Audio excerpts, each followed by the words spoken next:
வணக்கம் நேயர்களே. இது சானல் ஜி. இன்றைய நிகழ்ச்சியில் வெளிச்சத்திற்கு வாங்க. பால ஜோதிடம் இதழில் வெளிவந்த தொடர் பதிவுகளில் இருந்து வரும் தொடர் நிகழ்ச்சி. படைப்பு விசு ஐயர். இனி சிந்தனைக்கு போகலாம். வெளிச்சத்திற்கு வாங்க. காதல் காதல் காதல் காதல் போயின் சாதல் சாதல் சாதல் என்பது முண்டாசு கவிஞன் பாரதியார் நமக்கு தந்த குயில் பாட்டு. அது சரி, இப்போ எதுக்கு அது என்று கேட்க வருகிறீர்கள்.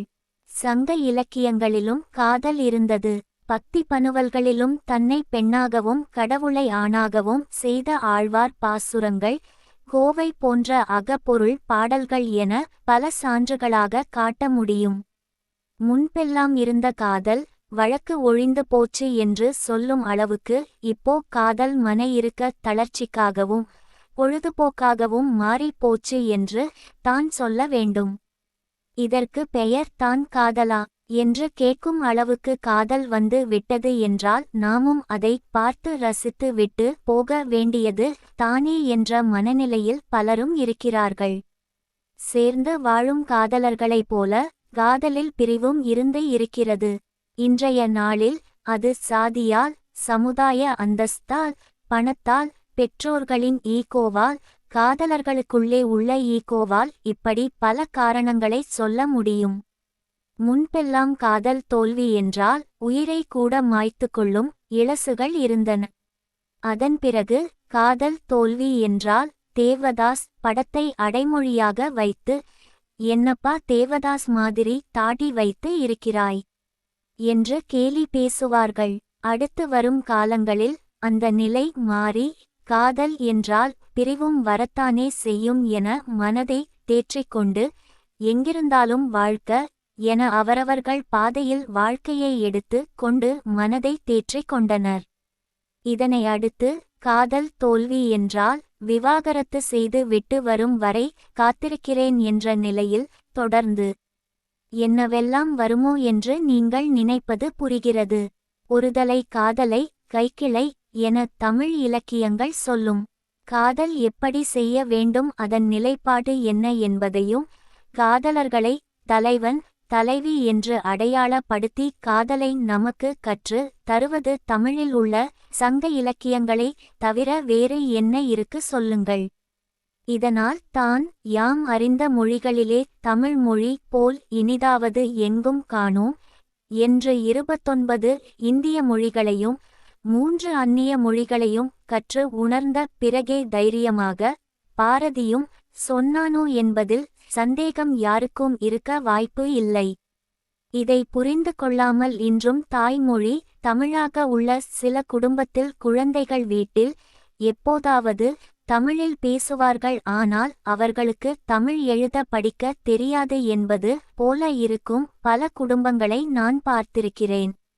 மற்ற மொழிகளை படிப்பது தவறு இல்லை, அவைகளை திணிப்பது கூடாது என்றாலும் தாய் மொழியை மறக்கலாமோ? சரி, இந்த காதலை பற்றி என்ன தான் தமிழ் சங்க இலக்கியங்களில் சொல்லியிருக்கு என கேட்க வருகிறீர்கள். புரிகிறது. இலக்கியங்களில் இருந்து சொல்வது ஒரு பக்கம் இருக்கட்டும், நாம் சோதிடத்தில் காதலை தெரிந்து கொள்ள வேண்டாமா? காதலா காதலா காதலால் தவிக்கிறேன் என்று பாடினாலும் காதலிக்க நேரமில்லை, காதலிப்பார் யாருமில்லை என்று ஓடினாலும் காதல் என்று சொன்னதும் காதலர்களுக்கும் கன்னியர்களுக்கும் ஏன் வயதான அன்றைய இளைஞர்களுக்கும் கிளுகிளுப்பு இல்லாமலாய் இருக்கும்? ஒரு ஜாதகத்தை பார்த்து பலன் சொல்வது போல இந்த காதலை சொல்ல வேண்டாமா என்று நமக்கு கேட்கத் தோன்றும்.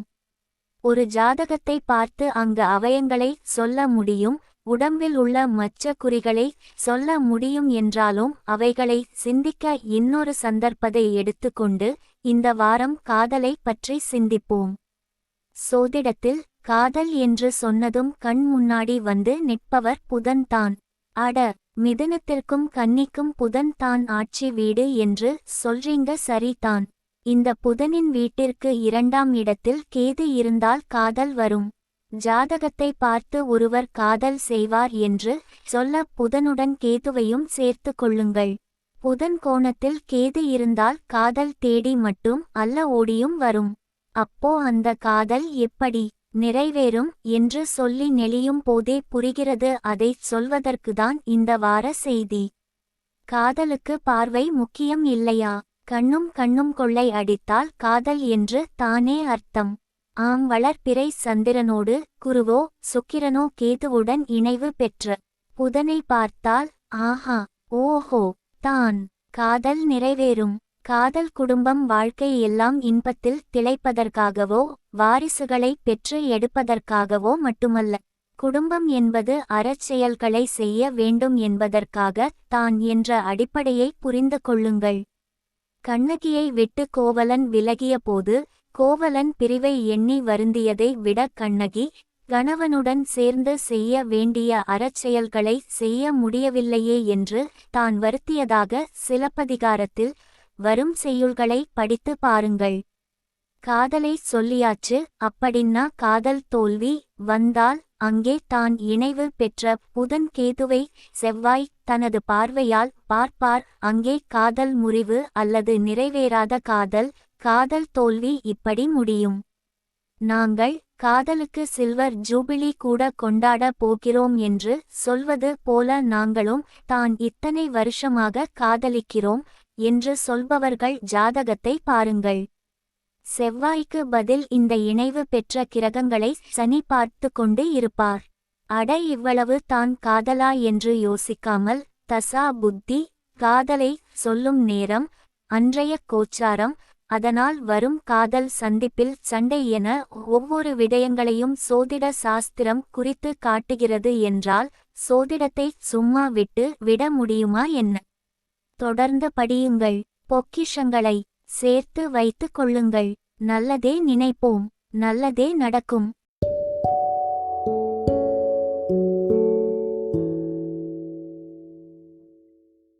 அன்பு நேயர்களே, இது உங்கள் மனம் கவர்ந்த சானல் ஜி. உங்களுக்காக தினம் ஒரு நிகழ்ச்சி ஒலிபரப்பாகிறது. நண்பர்களுடன் பகிர்ந்து கொள்ளுங்கள், நலம் பெறுங்கள்.